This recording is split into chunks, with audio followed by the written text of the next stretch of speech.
Hello everyone.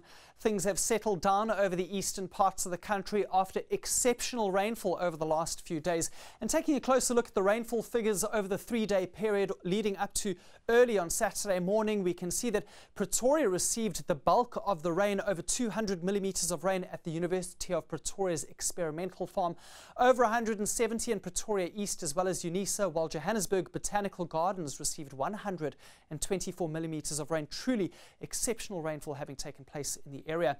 But today was much drier across much of the country, including over Gauteng. It was a partly cloudy and warmer day over those areas.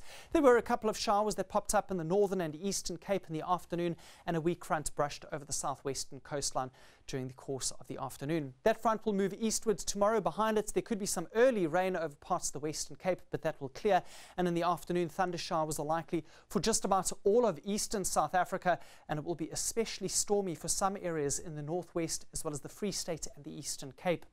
The Northern Cape, on the other hand, will be quite dry and warm, although there could be a few thunder showers around Kimberley. And in the Western Cape, there'll be patchy light rain for some areas, especially the mountainous parts earlier on in the day. But by mid-morning, much clearer conditions are likely over the province. That light rain could reach both Mossel Bay and George, but for Plett and Port Elizabeth along the south coast, it will be a partly cloudy and dry Sunday. Deeper into the Eastern Cape, we see thunder showers likely on your Sunday afternoon. Those will be scattered around the Drakensberg, where there could be severe thunderstorms. And there's also a likelihood for thunder showers over KwaZulu-Natal, a 60% chance, in fact, over this area. And it is going to be a hot day for the northern parts, climbing into the 30s.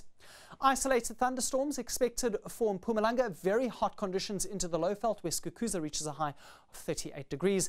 And it's also going to be a sweltering afternoon over much of Limpopo. And once again, there could be a few thunder showers over this province, but mostly isolated.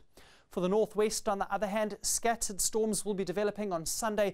Temperatures should remain below 30 degrees for just about all of the province. And for the Free State, it is going to become quite stormy in this province. We could have a few strong storms developing over this area in the afternoon and early evening, so we'll be keeping a close eye on the region. And finally, for Gauteng, warm weather on your Sunday. Vereeniging climbs to 25, and there will be isolated thunder showers over the province. Light to moderate winds expected for most of South Africa, but fresh at times for Port Elizabeth, that's southwesterly, averaging at 30 kilometers per hour. Monday brings sunnier and warmer weather to the western parts of the country, while a few thunder showers continue in the east, and a similar patterns expected for Tuesday with thunderstorms in Gauteng, while temperatures climb into the upper 30s for some areas in the northern and western Cape.